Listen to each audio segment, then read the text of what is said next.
Last year at this time, when we started our graduation ceremony, we were in the process of searching for a vice president of academics. It is now my privilege to introduce the gentleman that we have hired to fill that role, Dr. Ira Jacobson, our new vice president of academics. Dr. Jacobson.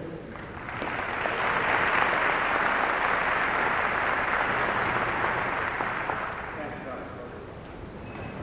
On behalf of Embry-Riddle University, it's a great pleasure to welcome the graduating class.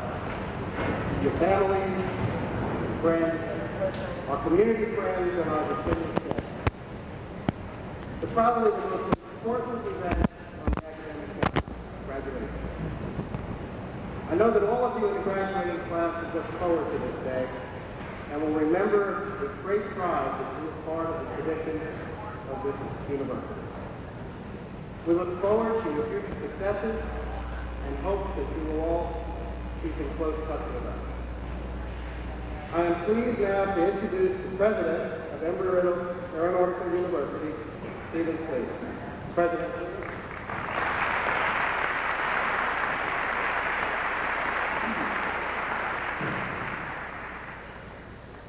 Members of the graduating class, distinguished guests, parents, friends, ladies and gentlemen. It is my pleasure to also welcome you here this morning, and it is a great honor to introduce our commencement speaker. He is the Honorable James L. Oberstar of Minnesota. Since 1974, when he joined the 94th Congress, U.S. Representative Oberstar has earned a reputation for unflagging energy. Truly a man on the go, he is, almost 2 decades later, still an active and very well-respected member of our nation's highest legislative body. To those of you who will join aviation's professional ranks, Representative Oberstar's work on the House Public Works and Transportation Committee should be of special interest. While heading the Aviation Subcommittee, he has led major legislative initiatives to improve the U.S. air traffic system. First, Chairman Oberstar has been a major force in freeing up Aviation Trust Fund surplus money, which now can be used for the expansion and improvement of our nation's airports. The subcommittee has created legislation as well to eliminate the noisier Stage 2 aircraft beyond 1999. And to maintain competitiveness in our air transportation system, the Minnesota congressman has worked to prohibit airline bias in the aviation industry's computer reservation system. Finally, much of Chairman Oberstar's focus has been to legislate greater airline safety.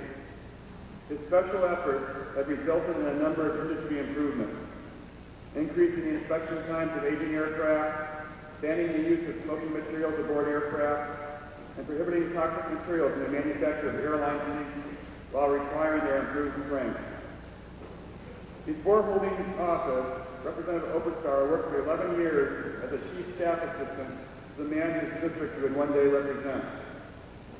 His constituency today is a population of more than 500,000, covering a landmass that is the equivalent of an area stretching from Washington, D.C. to Connecticut. This often keeps him getting back and forth from the nation's capital to Minnesota and across the expansive 8th District. So needless to say, Representative Oberstar has accrued the frequent flyer miles that have a very personal understanding of air transportation and its importance to our country. During his watch on the Aviation Subcommittee, Representative Oberstar's initiatives has in fact nurtured aviation. His continued interest in supporting its growth today elevates aviation more prominently as an issue of public importance. But aviation is only one among many of Representative Oberstar's responsibilities. His work on the Congressional Travel and Tourism Caucus provides a network of support for legislation affecting the travel and tourism industry. He is also the Vice Chairman of the House Economic Development Subcommittee and serves on the House Foreign Affairs Committee. We are fortunate to have Representative Oberstar's caliber, vision, commitment, and leadership walking the halls of Congress. We are also fortunate to have him here with us today. At this time, I'm pleased to introduce to you to the Honorable James Oberstar.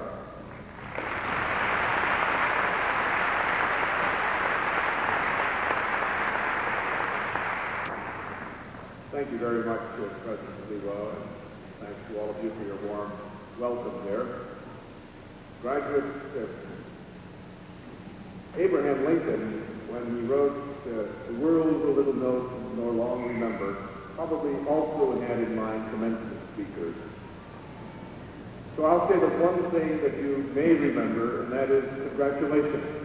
You worked hard, you earned your degree, you carry with you as you commence, that is, as you begin a career for which you have prepared and trained, the honor of this institution, its faculty, and your family, as well as your own honor and integrity, carry forward all that you've learned and developed and have grown into with that thought in mind as you go forth in your career.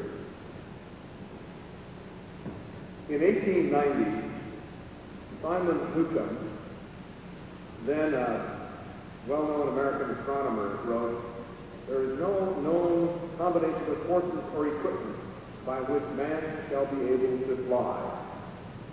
13 years later, the Wright brothers made history, and the world hasn't been the same since. A few years after Newcomb came another editorial writer who started, of course, everyone knows the horseless carriage movement will come to nothing. 6 years later, Henry Ford produced the 1 millionth forward office assembly line. So prognosticators, the people who attempt to predict the future, as well as commencement speakers who send you off with great words of wisdom, probably are wrong even as they speak.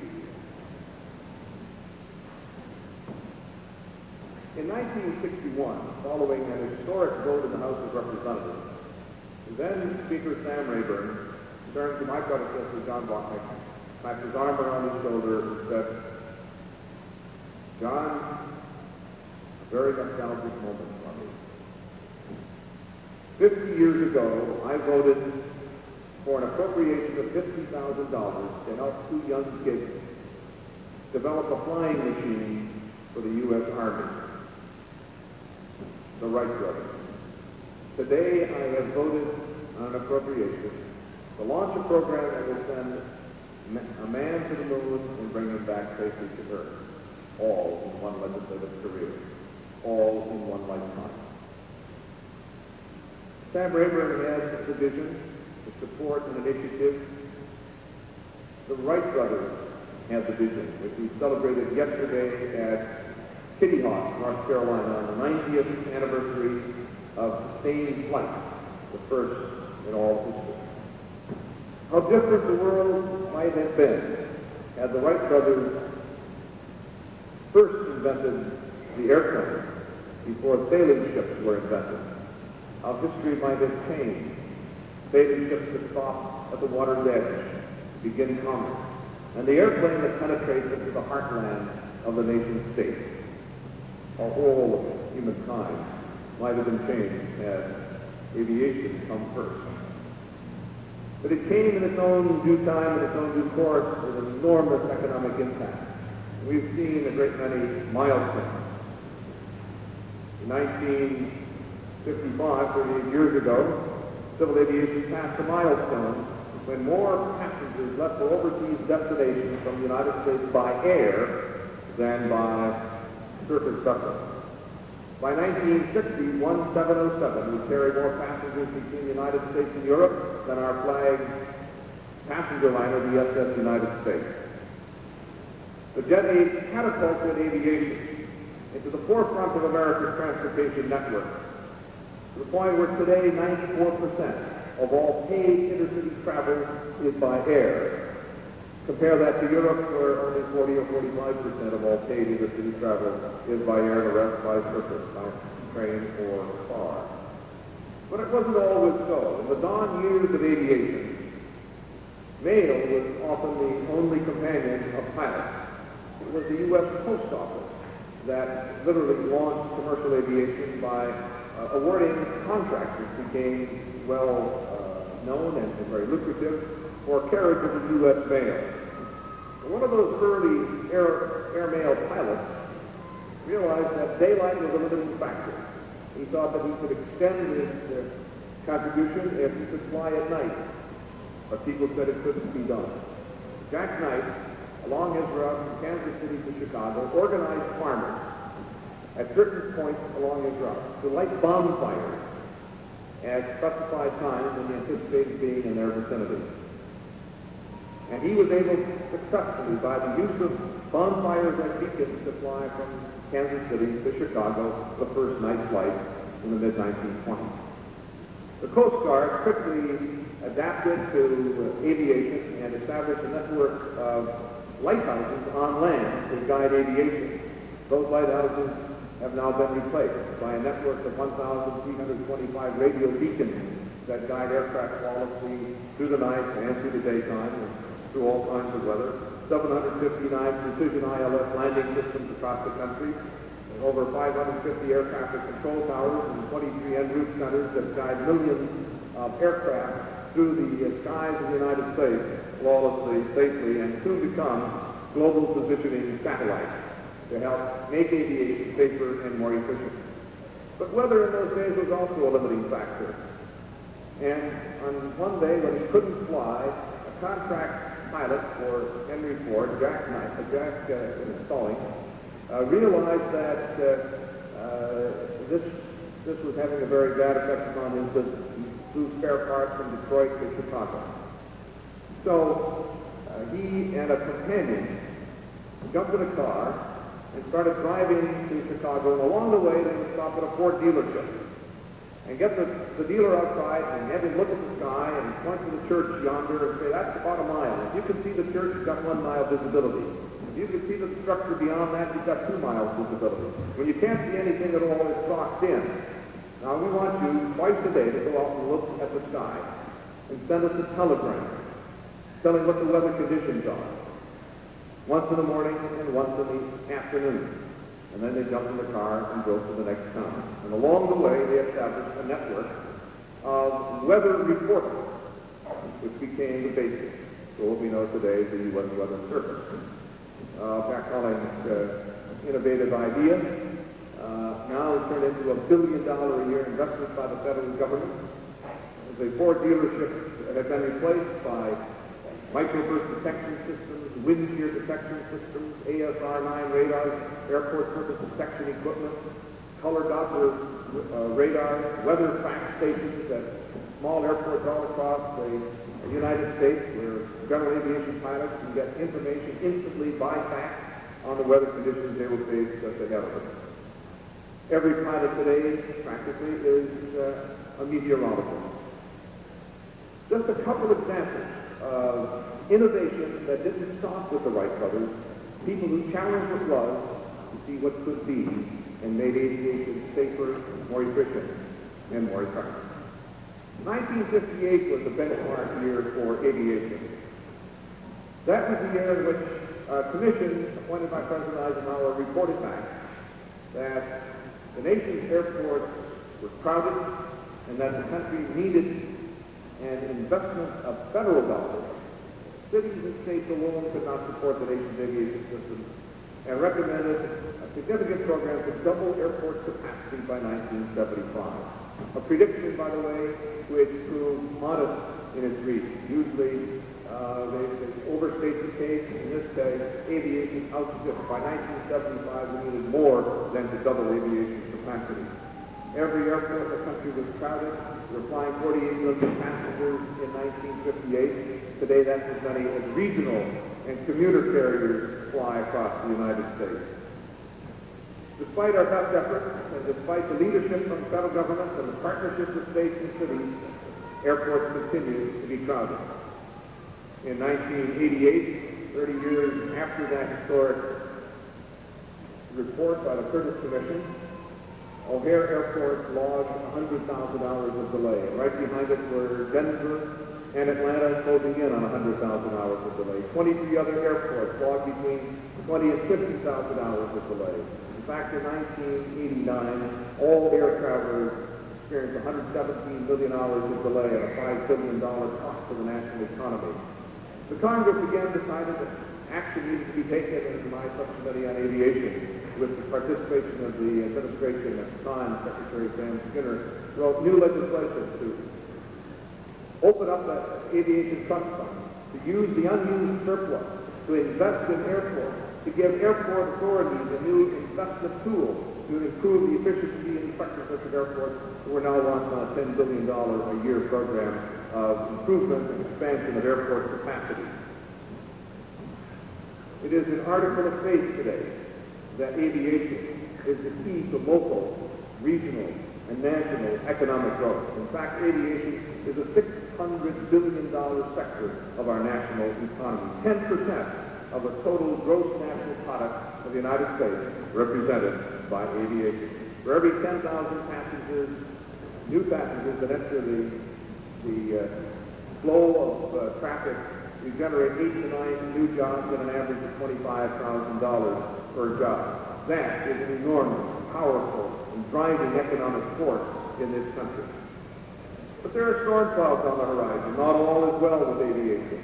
With the Gulf War and the recession at home, in Europe and in the Pacific Rim, airlines that cumulatively from the history of flight have lost only $1.2 billion, suddenly we're losing $8 billion in 2 years. But the tough period is past.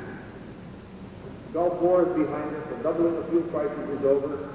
The economy is picking up at home. American airlines have gone through the shakedown cruise, if you will, improving efficiency and effectiveness internally, leaner, smarter, more effective, more competitive. In fact, in the European trade and the North Atlantic trade, a $10 billion market, our carriers have 60%. In the Pacific trade, U.S. carriers, again in a $10 billion market, have more than 55% of the total trade between the U.S. and Pacific Rim nations. American carriers are poised for growth. The industry is poised for expansion. But our air traffic control system is not able to keep pace. We need an investment of federal funds to expand and enhance the capacity of the nation's air traffic control system, and we are launching on a $32 billion investment program between now and the end of this decade, about halfway through it, to modernize the nation's air traffic control system, the centerpiece of which is the en route control technology, so that at the key centers, where more than 3 million flights a year will be monitored and guided safely, you'll be able to, a controller will be able to tell where each aircraft and his or her sector will be within 5 minutes or 10 minutes or 20 minutes of real time. And we'll have a reliability of downtime of only 3 seconds over 20 years. 1,300,000 lines of computer code, an enormous undertaking, but one that must be made. It will pay $90 billion in benefits to air travelers by the time we have it in place. And another area of profound concern for all of us is that of general aviation. In 1978, the United States produced 17,000 general aviation aircraft. By 1992, that was down to less than 900. Single-engine piston aircraft that declined from 14,000 to under 500 aircraft in 1992. And along with it, a drop from 100,000 jobs in general aviation manufacturing, sales, and servicing. In that same period of time, imports, which have been only $25 million compared to our export market of $120 million, has declined. Imports now are almost exceeding our exports. And more of concern to me and others in general aviation is that a great many training centers for general aviation in this country are using foreign aircraft. The United States must not lose its leadership in this field of general aviation, which has formed the basis for growth in pilot training and technology experimentation in commercial aviation. The growth in liability losses has been the principal culprit for the decline in general aviation manufacturing, with over $200 million in liability losses, a tenfold growth over the last decade. We have to have limits on liability losses in general aviation in order to recreate the market where American technology will get into its leadership at home and abroad. But perhaps the most urgent of all needs for aviation is the human factor. Here at Embry-Riddle you have a splendid program for human factors research and training and technology. Nothing will ever replace the pilot in the cockpit, despite the story about the cockpit of the future that will consist of a pilot and a dog. If the dog is there to bite the pilot if he touches the controls. And the pilot's role is to feed the dog. As we have seen the growth in commuters and the growth in glass cockpit and other advanced technology in the cockpit, we know that the human factor must be more carefully researched, more training, more retraining, and more emphasis on the human factors in aviation, causing over 50% of all aviation accidents. So despite the doom and gloom that we've seen in the last few years about aviation, I say the greatest signs of aviation are ahead of us, and I have seen the future of aviation. Earlier this year, I took my subcommittee to Cincinnati, GE, and the manufacturer of a new type aircraft engine.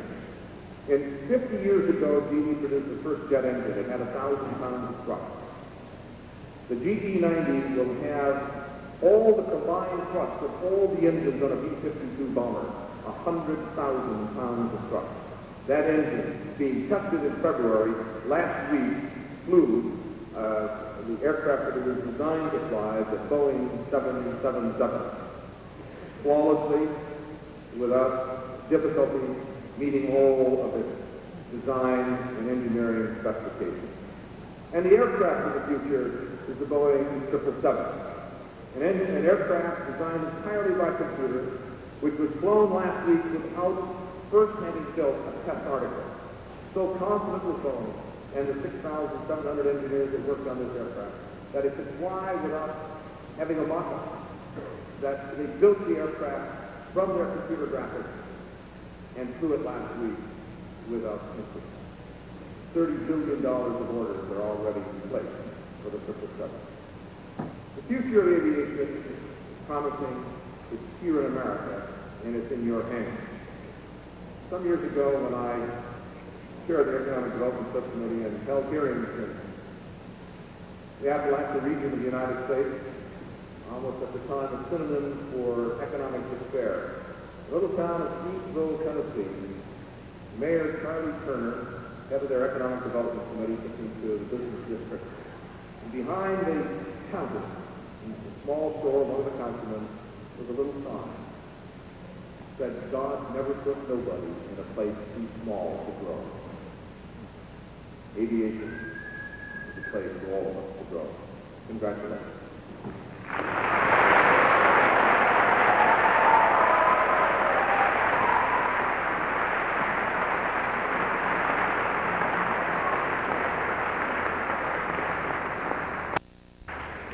Thank you, Congressman Oberstar, for your words of advice, for your history of aviation, and for the promise of the future for these young men. Thank you very much.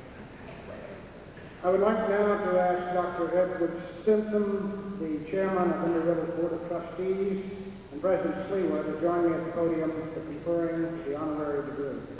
Congressman Oberstar, will you please join the president in me? Graduates, let me give you a little advice. You heard a man with great knowledge of aviation talk to you this morning. He's also very thorough and very fair.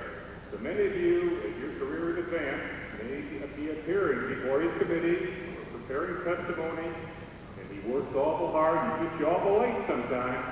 But his leadership and his exemplary manner in which he has conducted the chairmanship of the Aviation Subcommittee has brought forward mass changes in our airport development laws, noise regulations, safety. His advances in aircraft safety have been phenomenal. And now he's trying to revitalize the general aviation industry, which he told about this morning. So, Mr. Chairman, in order to recognize your statesmanship and your leadership, I am pleased, on behalf of the university, by the authority vested in me by the Board of Trustees, and on the recommendation of the faculty, I hereby confer on you the degree of Doctor of Aerospace Studies, honoris causa, with all the rights, privileges, honors, and responsibilities appertaining thereto. Congratulations, Dr. Oberstar.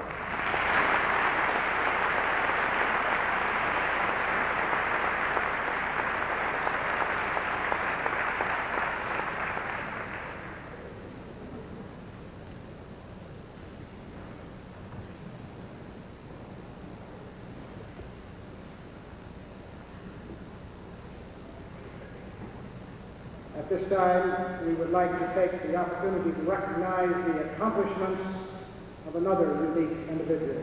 President Slee, will you please come forward to present the Eagle of Aviation Award? Mr. James Justice, please come forward.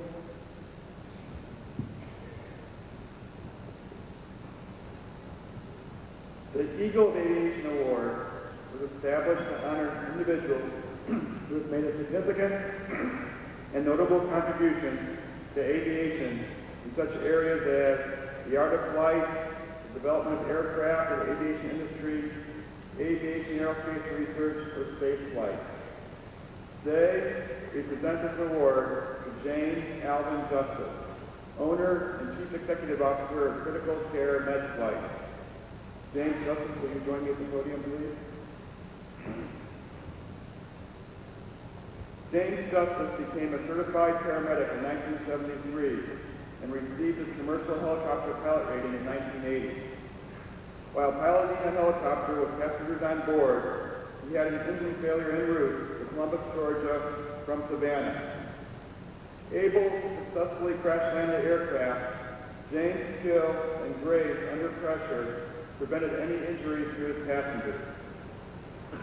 Unfortunately, 2 years later, he experienced a twin-engine failure while flying a helicopter at Peachtree DeKalb Airport in Georgia. He crash landed with 4 passengers aboard. All walked away from the crash except James. He suffered a severed spinal cord and has been a paraplegic since that time. Today we honor James Justice, owner and CEO of the Air Emergency Air Taxi Service known as Critical Care Med Flight. Throughout the Southeast, both he and his business are well known in the medical evacuation industry. He remains to this day someone too busy to let his physical handicap get in the way of his determination to live a full and productive life. On behalf of the faculty, staff, and students of Embry-Riddle Aeronautical University, it is my pleasure to present this award to James Justice, who has demonstrated throughout his aviation career a level of perseverance that continues to distinguish him as a respected professional.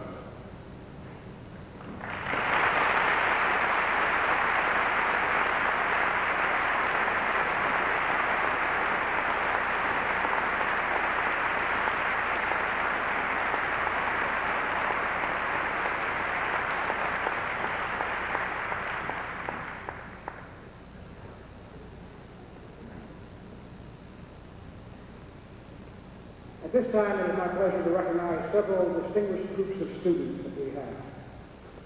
First, Embry-Riddle is very fortunate to have several Armed Forces commissioning programs active on the Daytona Beach campus. The Air Force ROTC detachment has the largest elective enrollment of any civilian institution in the country, and the Army ROTC detachment is one of the highest growth programs in the nation. Some of our students also join the Navy and the Marine Corps through off-campus training programs. We are extremely proud of our graduates who have become the newest second lieutenants in our nation's armed forces. Will the new lieutenants please stand and be recognized at this time?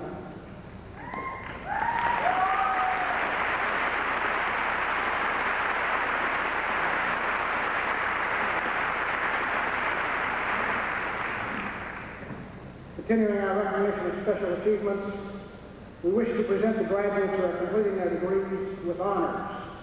They will be recognized individually when their names are announced as they cross the stage to receive their diplomas. But as a group, the graduates wearing white cords have achieved a grade point average of between 3.5 and 3.69 and are graduating cum laude with honors and praise. Will these students please stand and be recognized?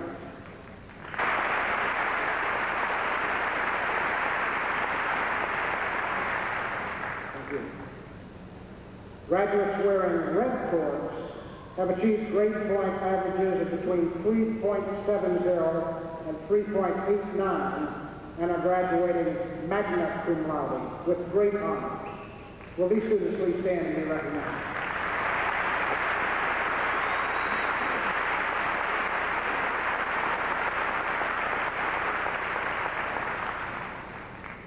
Thank you. Graduates wearing gold cords have earned a grade point average of between 3.90 and 4.0, quite an accomplishment.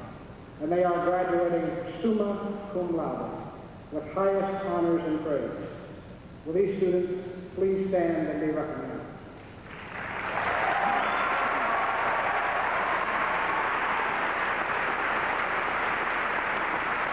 We also have a few students who are participating in this graduation exercise who will be completing their academic work or their flight requirements next semester. However, they're walking today. Since their work is not complete, appropriate honors which will appear on the transcript, if earned, cannot be officially recognized today. However, those students who fall in that category and who are confident that they will graduate next semester with honors, may now stand and be recognized.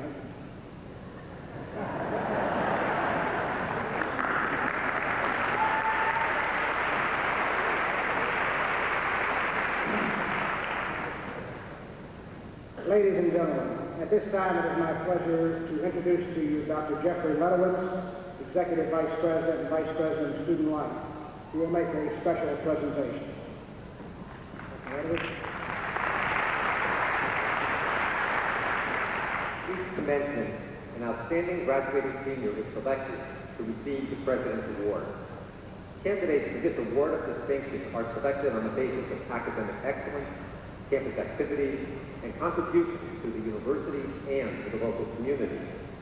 These students are leaders who challenge others around them to think, to question, and to act, and are recommended by representatives of the faculty, the staff, and the student body. Nominations for this honor reflect campus-wide recognition of outstanding accomplishments. Settling on a list of finalists is difficult, and selecting a recipient means to deny some of our finest students recognition that they too should receive. At the very least, we would like to have the 4 finalists stand and be presented to you. They represent the very best we have at Embry-Riddle. They are Rhonda Brown, Dean McAdoy, William Moore, and Jeffrey Ruffio.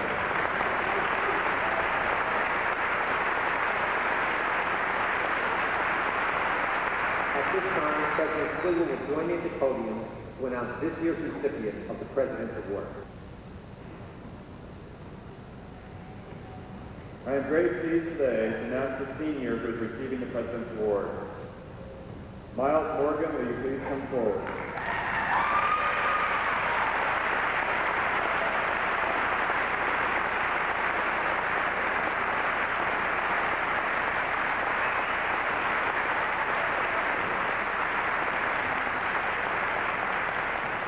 Miles Morgan is this semester's recipient of the President's Award.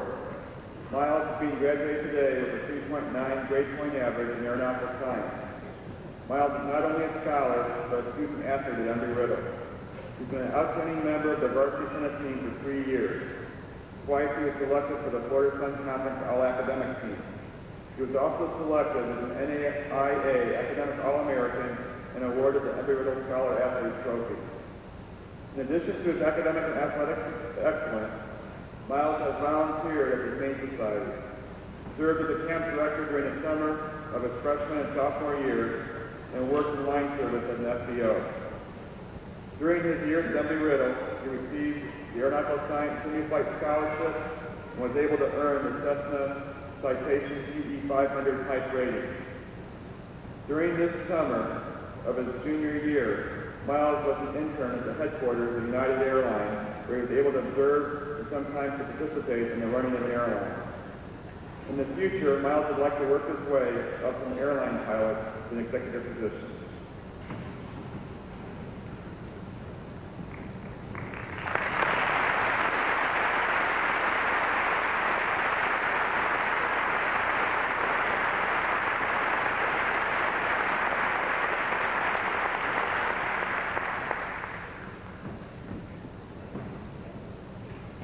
congratulations on it. It's now my pleasure to introduce to you the president of the senior class, Paul Clark. Paul?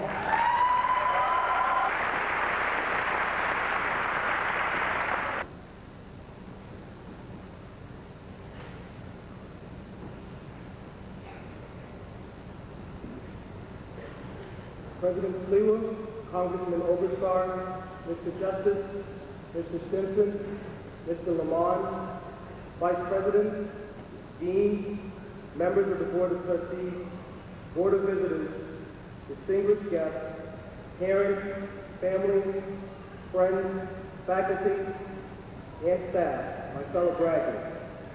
On behalf of the fall graduating class of 1993, I would like to extend a warm and real welcome. We, the senior class, and I welcome you today to share in this, one of the most important days of our lives. As we stand before you on the threshold of a new beginning, we have truly reached the pinnacle of our collegiate careers. And we must now look towards the future with great clarity and vision. But before doing so, let us look to the past in acknowledgement of our accomplishments and influences. We all came to this prestigious institution of learning some time ago, working and aspiring in anticipation of its most memorable occasion. It is on this journey that we have learned the most. We have experienced the gratification of success and the disappointment of occasional failure. We have experienced changes in our world of almost epic proportions. During our years at Embry-Riddle, we have witnessed the fall of the Berlin Wall, an event which for many was symbolic of the demise of communism. In our homes and from our dorm rooms, we watched as television brought us up close to the Gulf War, as it ushered in a new world of global corporations. We witnessed the historical signing of the Middle Eastern Peace Accords by President Levine and General Arafat, an agreement which for many offers hope for a lasting peace within the Middle East. We even saw as the South African government moved towards a truly integrated society. Closer to home, we experienced changes in our country's political philosophy. We inaugurated our 43rd president. We endured the Great Flood of 1993. We've also undergone many changes here on our own campus. In recent years, we welcomed a new president, Dr. Stephen Sliwa. We have seen plans of expansion for this, our Daytona Beach campus. These experiences have prepared us to take our just place in this society as model citizens. And it's to these ends that we have learned the true meaning of responsibility as well as the importance of integrity. On the way, we have picked up many good traits while embracing such concepts of giving of oneself in aid of others. However valuable these lessons are, they cannot be found on any diploma, nor can they be found in the pages of our textbooks. They came from the models of exemplary behavior on the part of our teachers and our mentors. These are the traits by which we define ourselves. They are the standards by which we measure our accomplishments and the fashion in which we represent ourselves to the world. And this brings me to the first focal point of my speech, hope and desire. As for me, this hope and desire in becoming a citizen of this country and becoming the first of my household to graduate from college. For others, that hope and desire means continuing in the family tradition. However, we all have been driven by the same motivation, the desire to succeed. I was once told by my grandmother, who raised me in a small island called Jamaica, that the success is not measured by the depth of one's pocket, but by gaining the respect of one's peers and by having the love and support of one's friends and family. And to both these ends, we are by far the most successful graduating class ever. The last 4 years of our lives have been spent here at Embry-Riddle, learning, growing, laughing, helping others, and most important of all, following our hopes and desires. We follow the desire to elevate ourselves within our community with hopes of reaching the top of our respective fields, with the desire of creating a better life for ourselves, with hopes of making our own distinctive contribution to society. Well, we certainly came to the right place. To a small selective university in Daytona Beach, Embry-Riddle has prepared us to enter and compete successfully in the world of aviation and aerospace.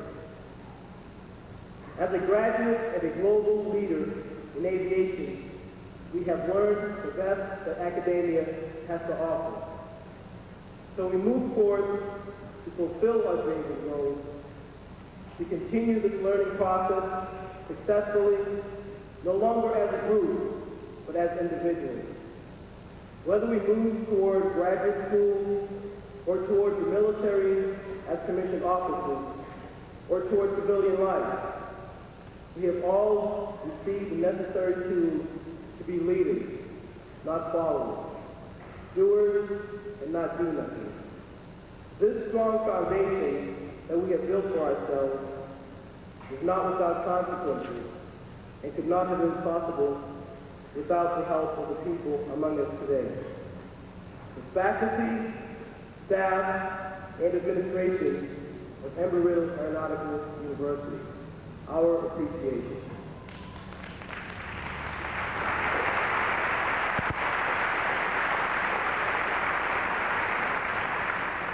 This brings me to the second focal point of my speech. As we walk across the stage, we walk in recognition of all those people who have helped to make this day possible.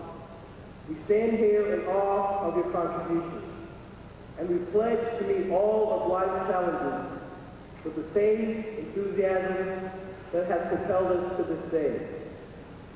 Along with my classmates, I'd like to extend a heartfelt thank you, for you have provided us with a home away from home. Through the teaching, through the faculty's teaching, listening, directing, or occasional, I remember when I was stories, we have made it to where we are today. But the most important of thanks is reserved for someone else. To our parents, families, and to God. It is to those special parents that we are forever indebted. For without these special people, there is no way we can make it to where we are today. When I think of what my mother, my grandmother, aunts, uncles, and sisters have done for me, I know it is going to take a lifetime to repay them. As I look into the faces of all my fellow students present today, I know my sentiments are shared throughout this arena. I am sure my peers will agree with me when I say to all the families, thank you. We love you dearly. All the time, all the effort, all the letters, and all the phone calls have finally paid dividends. We have made it. You have given us life, love, and now hope. It is now time for us as college graduates to attain what you have so generously helped us to pursue, our own successful careers. I borrow this quote. As an industry that has been challenged in recent years, we believe we have reason for optimism. Those were remarks made by Mr. Simpson, President of the General Aviation Manufacturing Association, and consequently also a chairman of the Board of Trustees. And we too have reason for optimism. Over the past 4 years, we have all worked hard building the foundation for a bright and prosperous future. We have equipped ourselves with the necessary tools, and it is now time to apply what we have learned and move forward with a great sense of optimism, both in ourselves and in the reputation of our alma mater. In closing, I'd like to thank all my classmates for having the confidence in me to represent our graduating class in this, our final year. I would also like to challenge each of you, as I have challenged myself, to accomplish what every graduating class has set forth to do, to leave this arena today and to succeed. Thank you.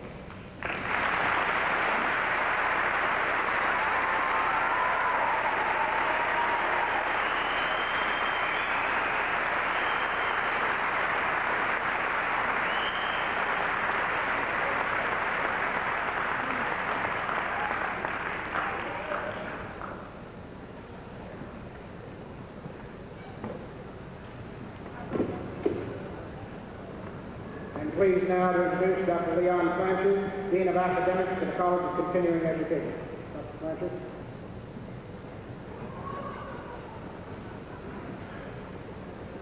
Ladies and gentlemen, the College of Continuing Education oversees over 100 residence centers in the United States and throughout the world. We are pleased to have a number of our students and faculty here today to participate with the Daytona Beach campus in their commencement activities. Assisting me in recognizing the graduates from the College of Continuing Education will be Dr. Robert Hall, Dean of Academic Programs for the College of Continuing Education. Mr. President, the faculty of the College of Continuing Education are pleased to present the candidates for master's degrees. The master's hoods, which the candidates are wearing, were awarded at a ceremony earlier this morning so that they could be recognized as graduate candidates. In the classical tradition, Embry-Riddle's hood reflects the school's colors, sky blue, sun gold. The eagles on the gold chevron are symbolic of the unique mission of Embry-Riddle Aeronautical University. The candidates will now come to the platform to receive their diplomas. As the graduates cross the stage, they will be presented by their diplomas by Dr. Hall and congratulated by the distinguished members of the platform party. Eduardo A. Castro. Robert Preston Hurst. Kenneth Allen Huff.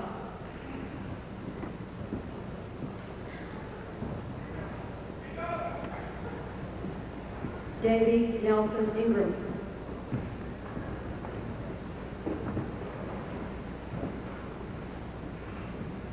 Catherine Annette Lesman.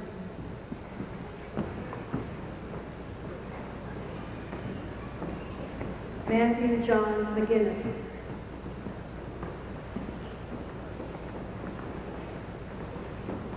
Jeffrey Michael Milnes.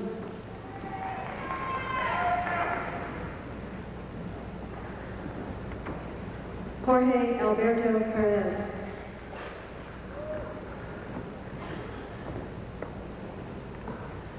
Jose M. Perez de la Cruz.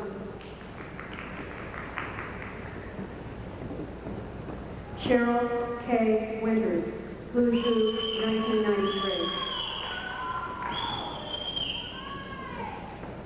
Candidates for the degree of Master of Aviation Management, Brian David Webb.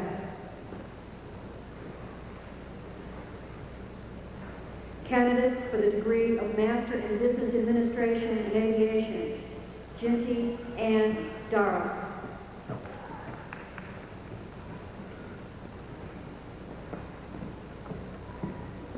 Roderick E. Dorsey, Jr.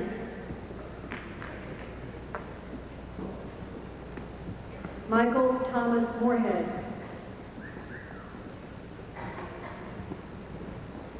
Kathleen T. Oates.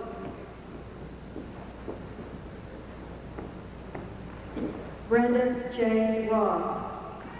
This concludes the graduate degrees from the College of Continuing Education.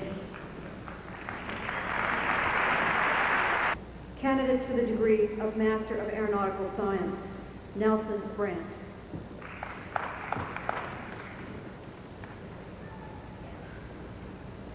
Veronica T. Coate.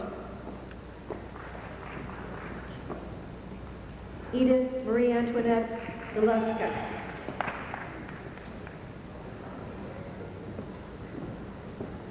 Joseph John Medici.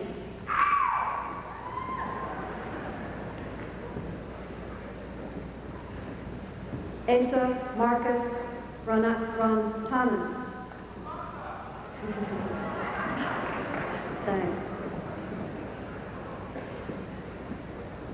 James Herbert Starnes III.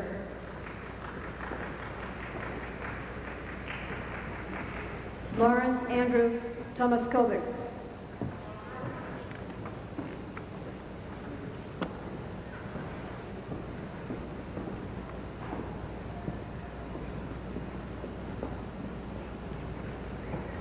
Professor David Hazen, Chair of the Aerospace Engineering Department, will present the diplomas to the candidates from his department. Candidates for the degree of Master of Science in Aerospace Engineering: Sahid Arafat.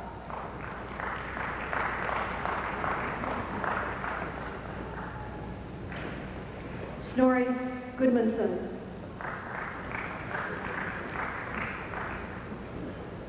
Warren Drew Martin.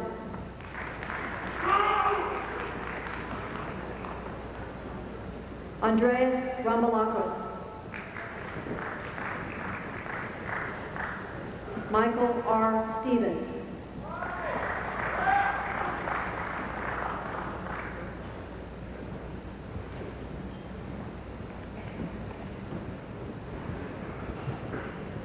Dr. Bruce Chadwick, Program Coordinator for the Master of Business Administration and Aviation degree, will present the diplomas to the candidates for the degrees from that program. Candidates for the degree of Master of Business Administration and Aviation: Edward Ahmed Abraham. Richard Allen Fetchick Jr. Stephanie Lynn Gibson, Who's Who 1993.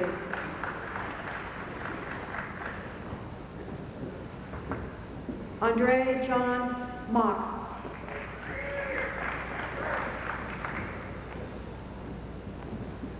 Steve Peterson.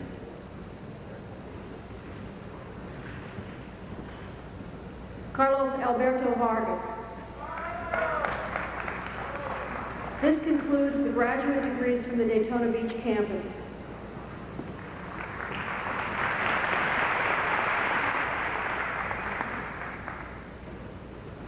Mr. President, the faculty of the College of Continuing Education are pleased to present the candidates for the undergraduate degree. The candidates are coming forward to the platform now, where Dr. Hall will award their diplomas. Candidates for the degree of Bachelor of Science in Aeronautical Studies: Jonathan Seth Washington.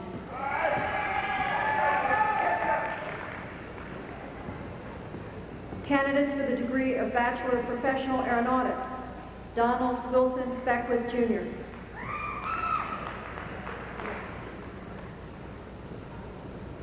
John Robert Nagel.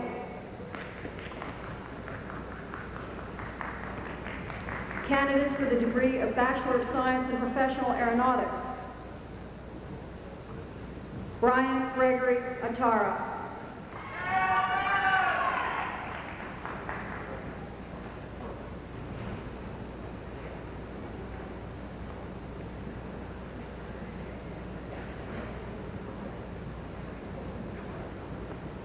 Brian Bendigo, MacDill Air Force Base.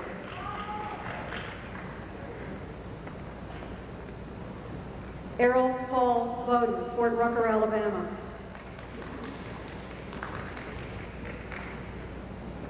Michael Eugene Karscala, Department of Independent Studies. Edgar Casado, Seymour Johnson Air Force Base, magna cum laude.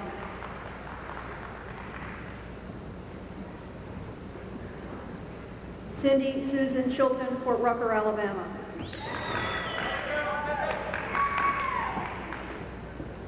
Dennis Jerry Cleveland, Patrick Air Force Base, magna cum laude.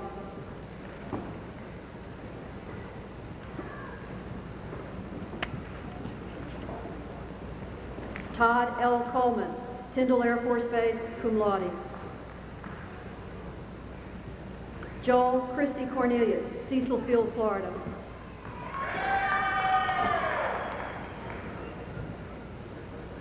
Darrell Wayne Creasy, Norfolk NAS, cum laude.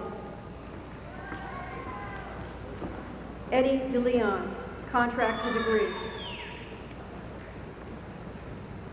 Glenn Paul Davis, Patrick Air Force Base.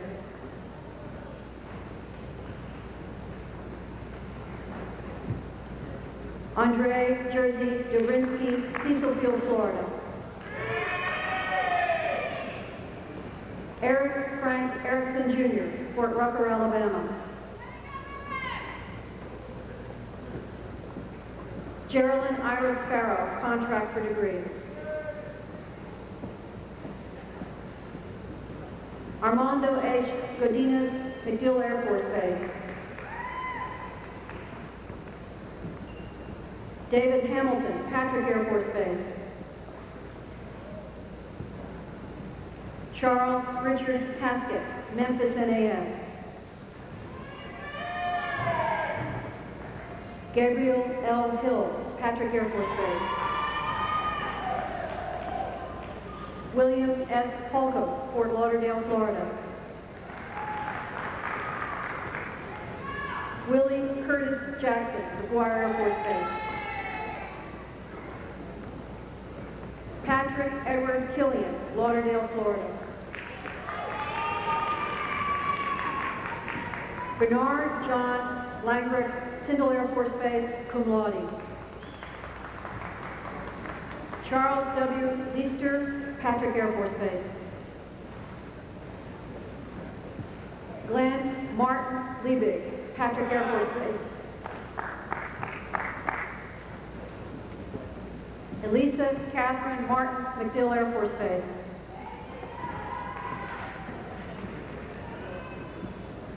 Alvin Charles McGarry, MacDill Air Force Base. Mark Armstrong Nelson, Seymour Johnson Air Force Base. Linwood Dewey Nichols, Tyndall Air Force Base.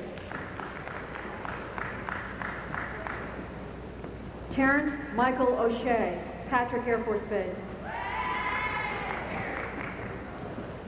Robert Carson Oakley Jr., Norfolk NAS.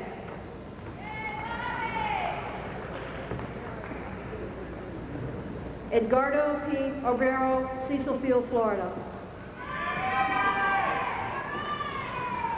Jerry Lee Osborne, Patrick Air Force Base. Jeffrey Dean Ray, Corpus Christi NAS, magna cum laude.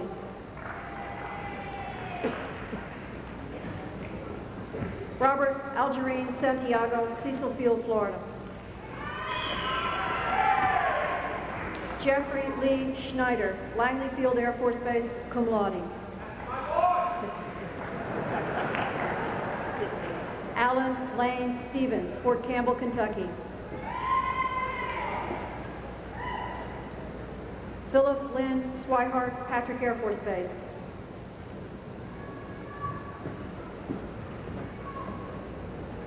Richard James Silac Jr., Department of Independent Studies. Sergio Ivan Taylor, Miami, Florida.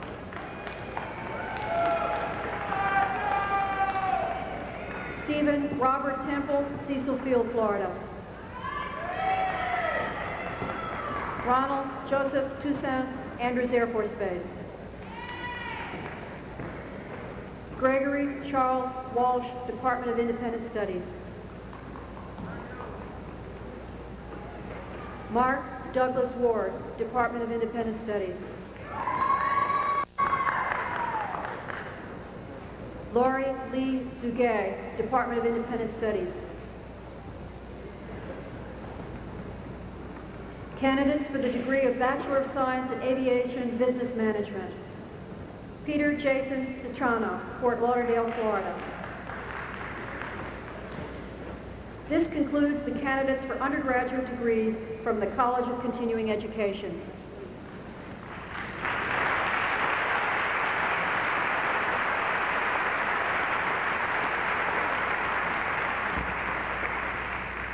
Mr. President, at this time, the faculty of the Daytona Beach campus are pleased to present the candidates for undergraduate degrees in Daytona Beach. The candidates will now and the department chairs for each of the degree programs will present the diplomas.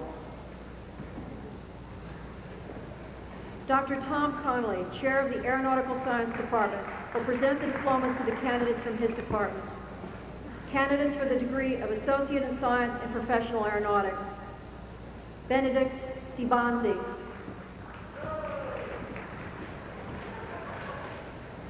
Candidates for the degree of Bachelor of Science in Aeronautical Science. Edward Michael Barnett.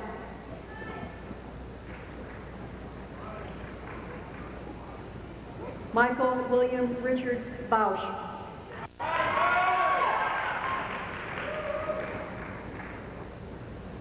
Alvaro Jose Becerra.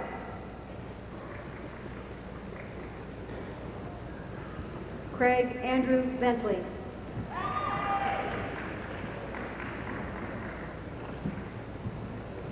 Brian Darrell Coleman.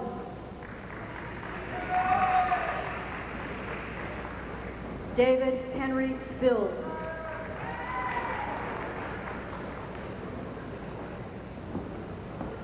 Randy Thomas Brown, cum laude. David Allen Bertva.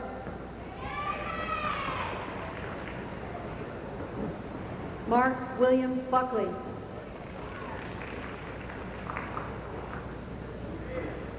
Andrew Bernard Cahill. Douglas Cullen Carroll.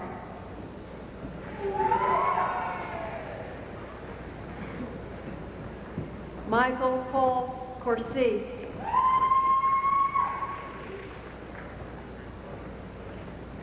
Paul H. Dahlholt.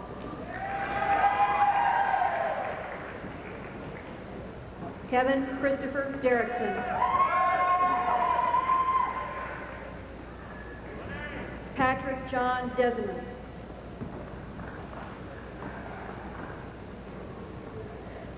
Kevin Michael Didmar.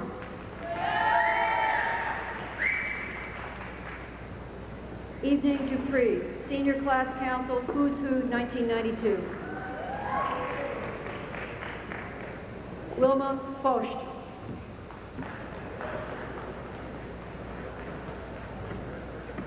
Christopher John Fox.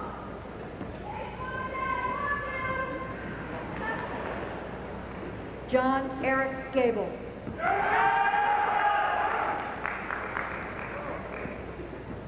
Colleen Marie Gagnello.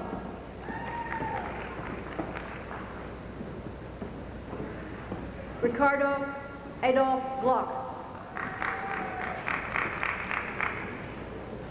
Samuel Leonard Greco.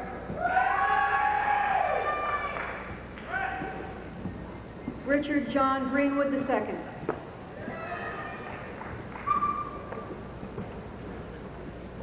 Matthew Alan Papapuro.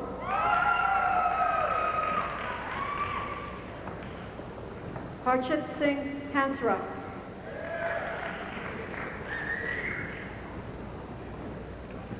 Theodore Alfred Hodgson.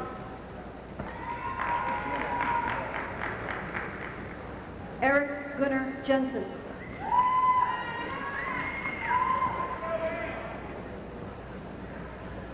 James B. Johansson.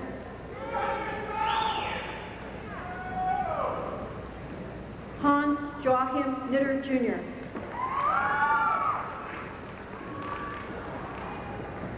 Alexandra Ingrid Port-Atwill.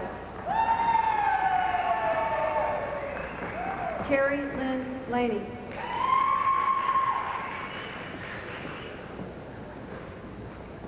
David Dunmonley. Scott Alexander Libby. Kirsten Lee Lindell.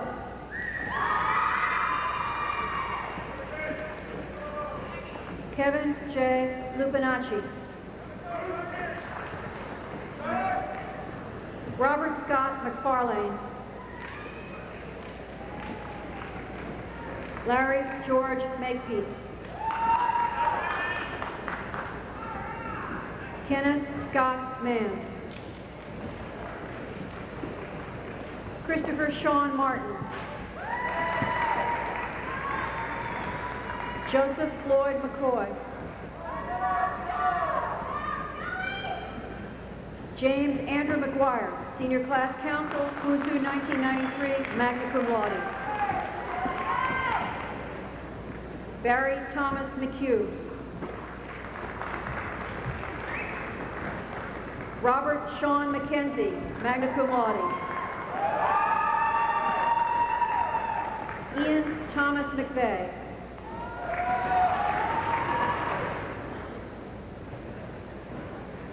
Nelson N. Mendez.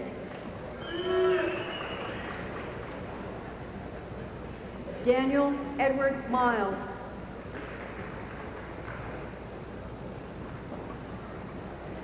Cian Jason Miller. Miles Morgan, magna cum laude.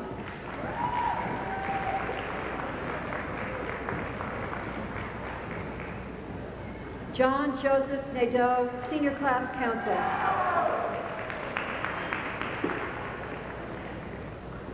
Thomas George Nikoloff.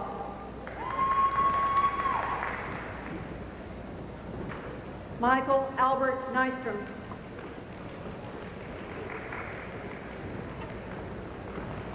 William Henry Orr IV. Alan Charles Paterno.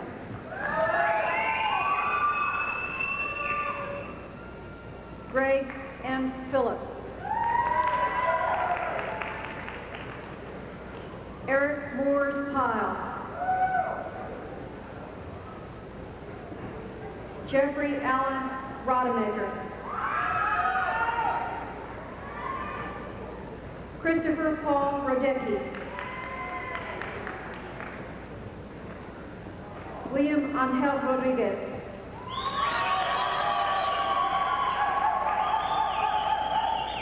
Raymond Joseph Rossman. Martin Rubio. Leonard A. Rupert, Jr.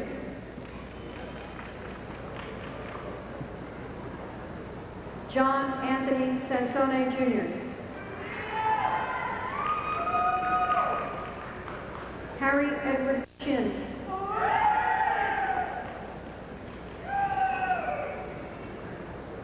Pamela Joy Short.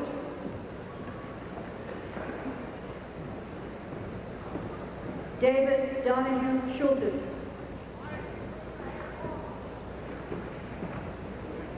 Eduardo Sergio Sousa.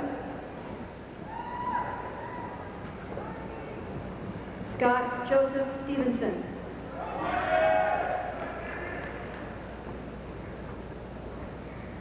William Pape Sternum. Chip Dwayne Stoller. Roger Michael Sultan.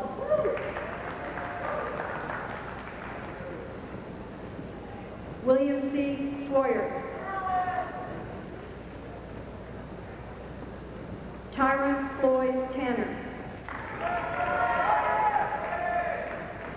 Robert Waller Taylor.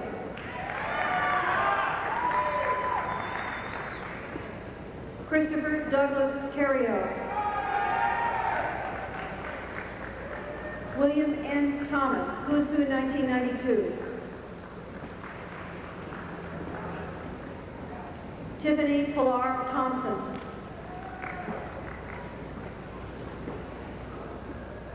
Kenneth Charles Trinchetella.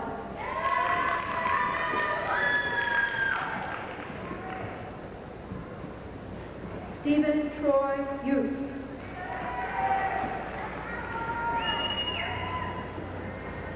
Felix Andreas Vandershaw. James Ryan Fargo. Mark Gordon Vogel. Edgardo Oton Walters. Craig Anthony Weaver.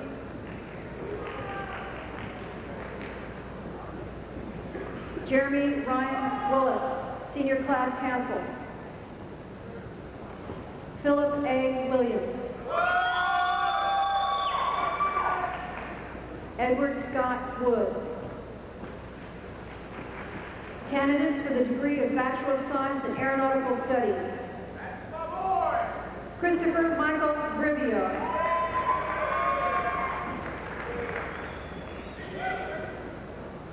Mark Edmund Carey. Robert Charles Tabasco. Michael Scott Fisher. Darren Charles Poole. Mosina Michelle Jordan, Senior Class Counsel.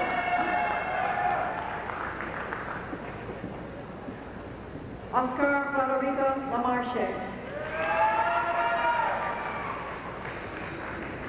James Louis Martino, Senior Class Counsel. Thomas Michael Estrella.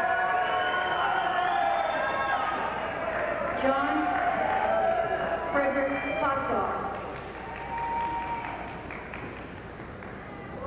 James R. Reyes.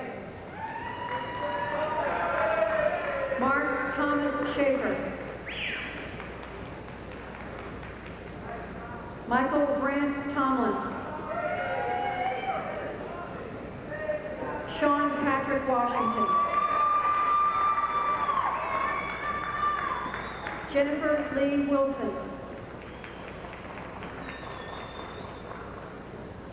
Candidates for the degree of Bachelor of Science in Airway Science. Horatio Rabato Soares.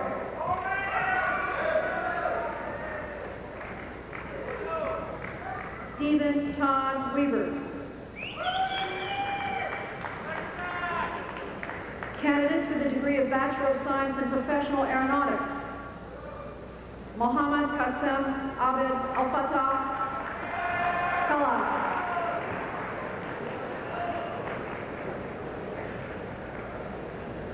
Marwan Dahesh Ahmad Abad Mohammed.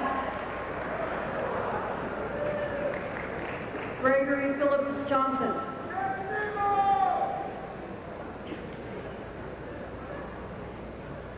Mark William Ferberall. Brian Keith Racker.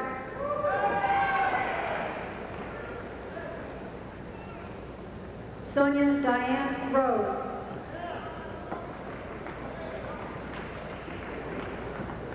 Jeffrey Mark Redfield, Omicron Delta Kappa, Who's Who 1993. William Edward Wynn, Jr.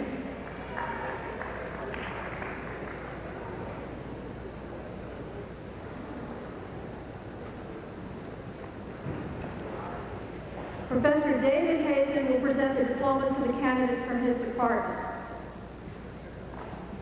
Candidates for the degree of Bachelor of Science in Aeronautical Engineering. Gustavo Carlos Cintron.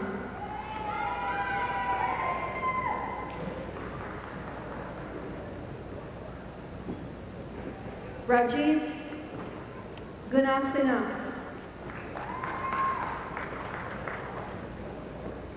Reynolds David Hausman. Christopher Partner Moore. Ian Samuel Ramsey.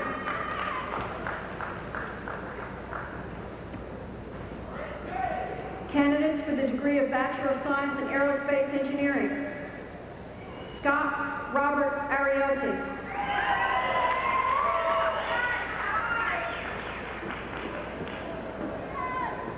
Roxanne Akusaki.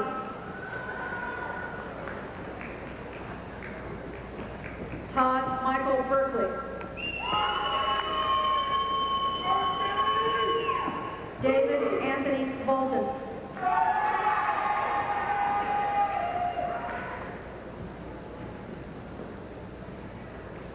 Harry Jerome Brodeen. Second Lieutenant Rhonda Jo Brown, Sigma Gamma Tau, Omicron Delta Kappa, magna cum laude. Holly Maria Burns.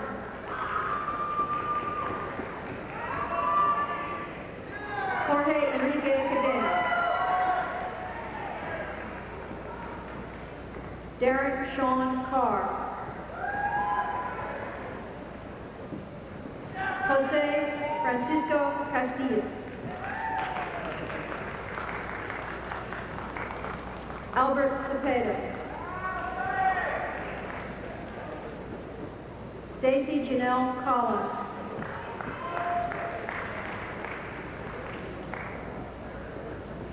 Lincoln Harrison Cornell, Sigma Gamma Tau. Andrew Clark Dayton, cum laude, Sigma Gamma Tau. Rajinder Singh Darwal. Todd Anthony Engelman.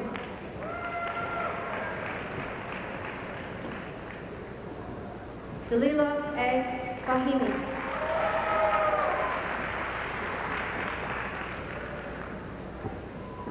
Kirst Pedersen, Sigma Gamma Tau. Tracy Ann Fish.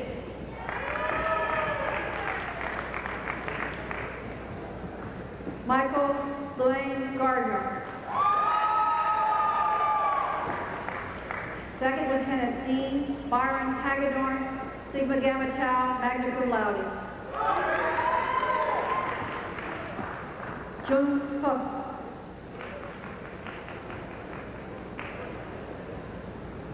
Maxine Y. Lallimoney.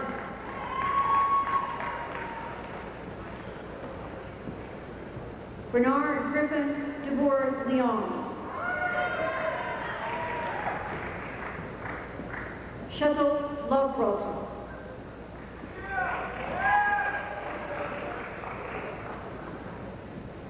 Brian David Marchessault. Timothy Sean McCorkle, Sigma Gamma Tau. William Edward Moore, Sigma Gamma Tau, Omicron Delta Kappa, who was in 1991 and 93, summa cum laude. Second Lieutenant Jason Scott Oberhausen.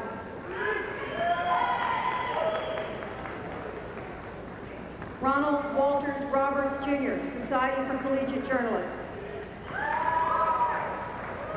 George L. Schneider.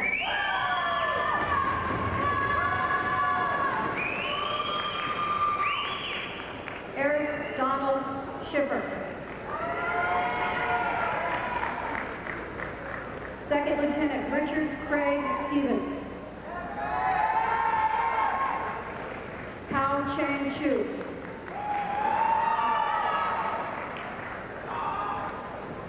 Daniel Ross Turner, Sigma Gamma Tau, Omicron Delta Kappa. Johnny Vieira. Keith Allen Zacharel, Omicron Delta Kappa.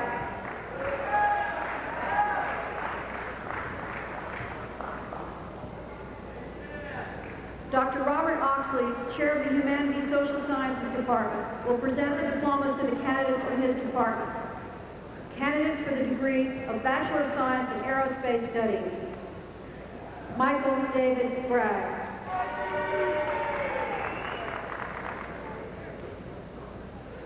Sarah Ann Brierly, Sigma Tau Delta. Michael Brown. Second Lieutenant Michael J. Couture. Leslie Lubin. Frederick Thomas Van Brunt Jr. Melissa Wolf.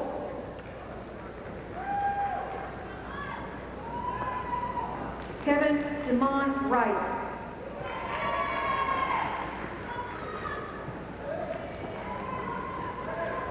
Dr. A. Haram, Chair of the Aviation Business Administration Department, will present the diplomas to the candidates from his department. Candidates for the degree of Associate in Science in Aviation Business Administration. Deborah Louise Lowry.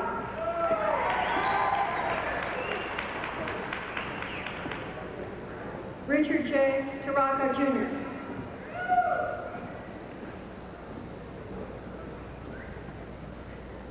Candidates for the degree of Bachelor of Science in Aviation Business Administration.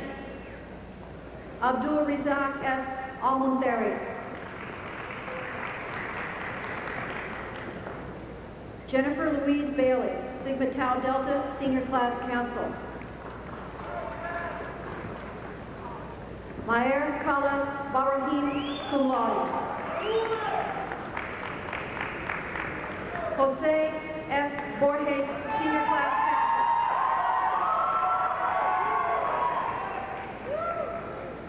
Deborah Lynn Calhoun, Senior Class Council. Paul Anthony Clark, Senior Class President.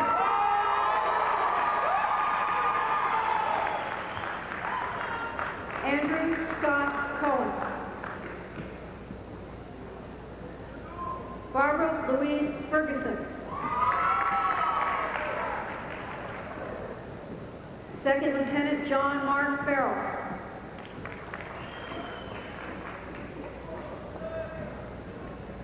Suzanne Linda Kalugi.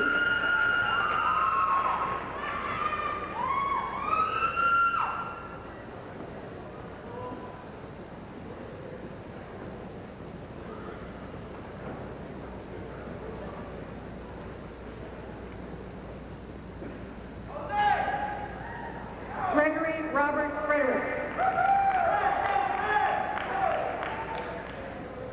Mark Al Gilbert, Senior Class Council.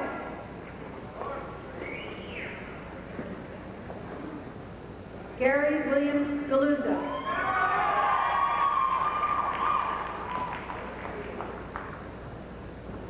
Yasuhiko Atada.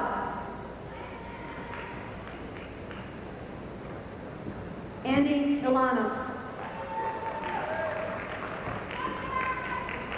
Mark Edward Kozak.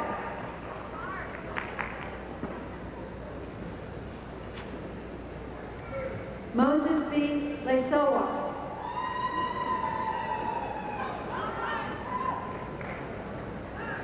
Jose Juan Munoz. Christopher Gary Shanahan. Rebecca Lee Smith.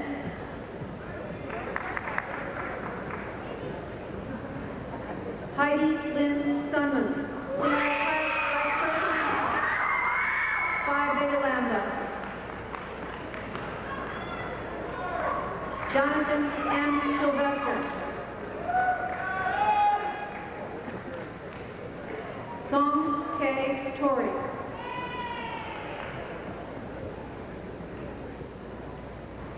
Richard Craig Vandermeer.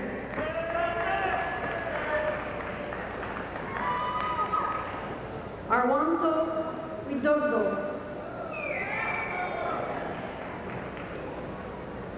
Dawn Eileen Zukowski, Senior Class Council. Candidates for the degree of Bachelor of Science in Aviation Maintenance Management. John Dwight Arnold.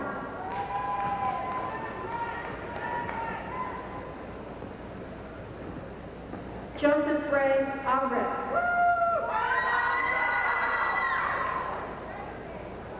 Benjamin W. Brennan, Society for Collegiate Journalists.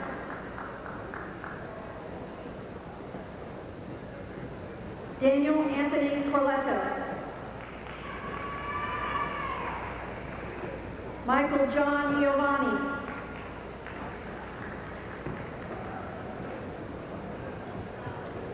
Luis F. Larga.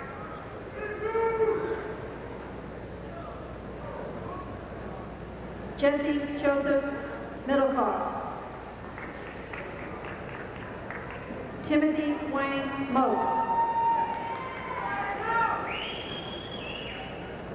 Sheldon Anthony Pong, Wusu 1993. Brian Ross Saunders.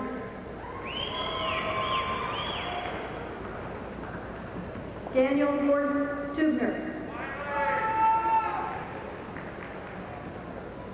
Thormodur Thormodson. Yu Ming Wong.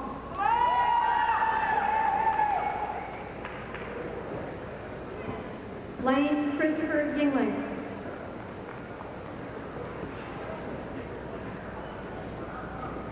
Jonathan Howard Swirling.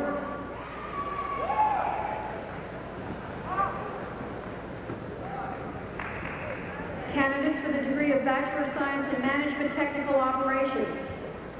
Rena Ann Gildinas, Senior Class Council Secretary.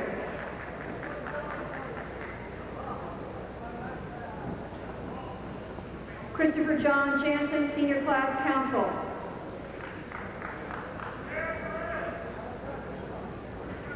Dr. Raj Hermanpour, Chair of the Aviation Computer Science Department, will present the diplomas to the candidates from his department. Candidates for the degree of Bachelor of Science in Aviation Computer Science.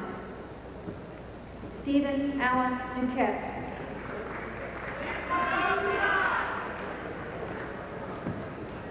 Thomas Michael Eastlake.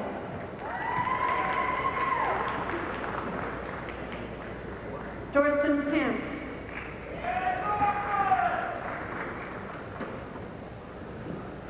Richard Wayne Proctor, Jr.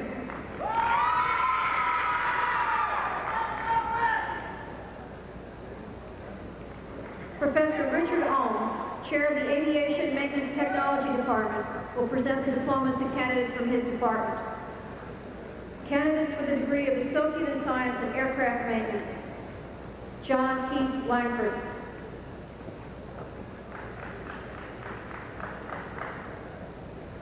Frank Kirkor Minassian.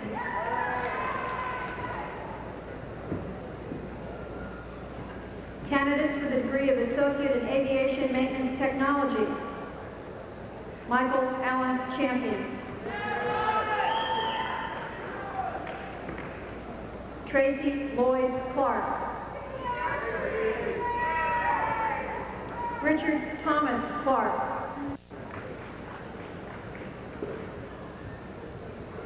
Aaron Christopher Gorell.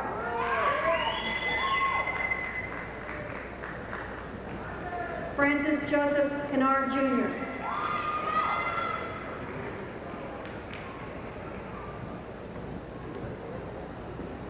Thorir Albert Christensen.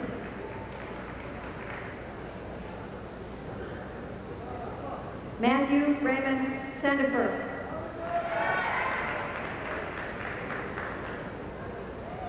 Benjamin Allen Silver.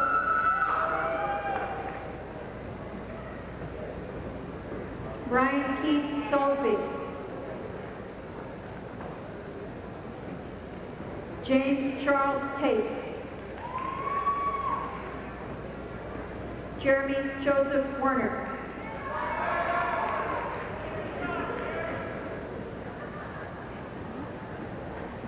Professor Nolan Coleman, Chair of the Engineering Technology Department, will present the diplomas to the candidates from his department.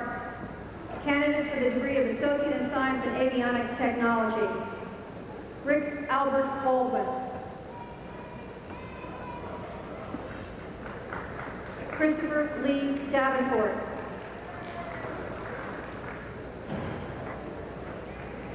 Chong Hong Ho.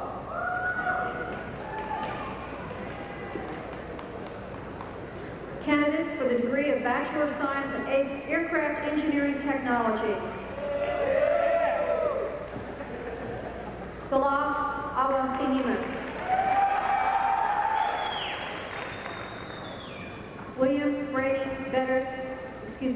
Bradley Vedder, Senior Class Counsel. James Anthony Bard.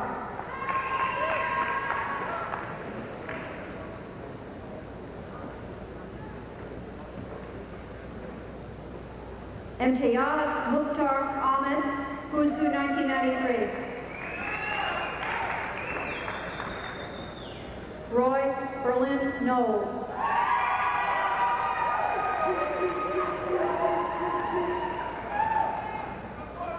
Jody Roger Lachance.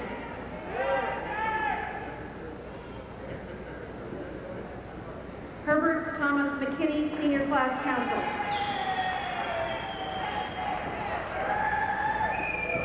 William H. Patera. John Elliott Moore.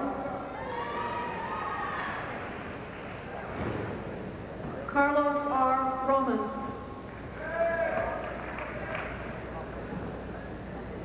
Christopher Richard Rondo.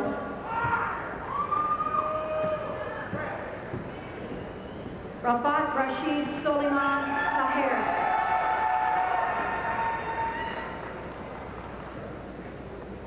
Lauren Mary Tironi, Senior Class Counsel Treasurer.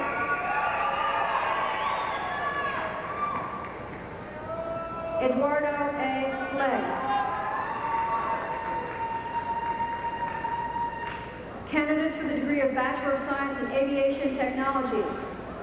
Robert M. Beach, magna cum laude. Michael Kevin Plastic.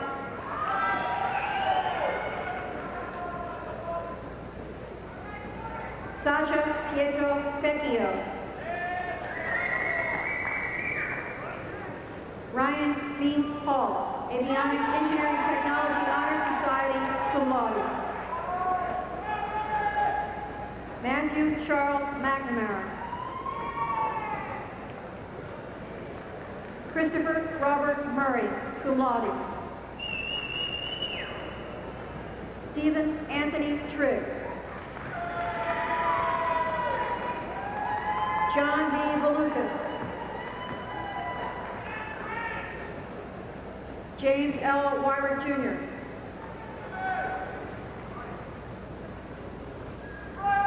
Candidates for the degree of Bachelor of Science in Avionics Engineering Technology.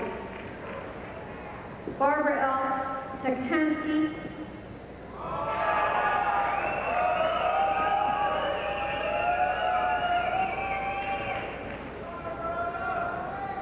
Dr. Shiv Agarwal of the Physical Sciences Department will present the diplomas to the candidates from his department. Candidates for the degree of Bachelor of Science in Engineering Physics. Second Lieutenant Woodrow Anthony Meeks.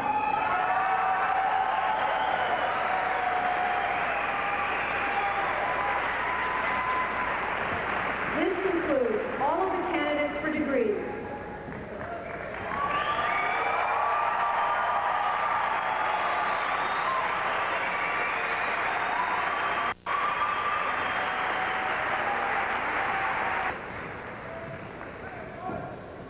Ladies and gentlemen, Mr. Harry Lehman, a member of the Embry-Riddle Board of Trustees, will represent the trustees in conferring the degrees on the candidates for graduation. Mr. Lehman, now have all of the candidates for degrees please stand. On recommendation of the faculty of Embry-Riddle Aeronautical University, it is my honor to present to you the candidates for graduation. It's a distinct honor and privilege for me to be here today and represent the Board of Trustees of Embry-Riddle Aeronautical University.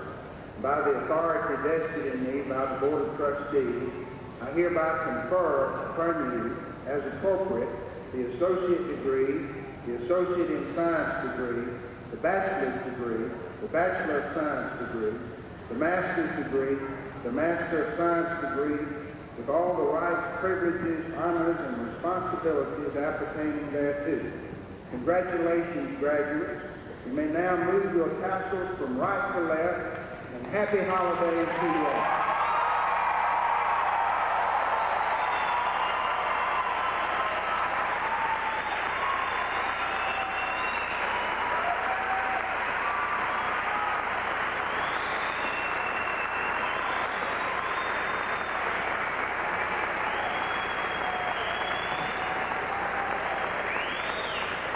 Graduates, please take your seats.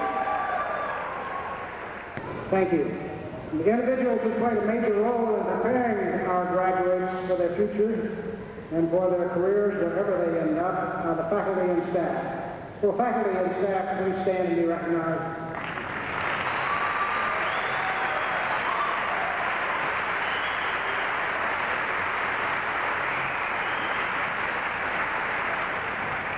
Thank you. The most honored guests here today are the families and the friends of the graduates.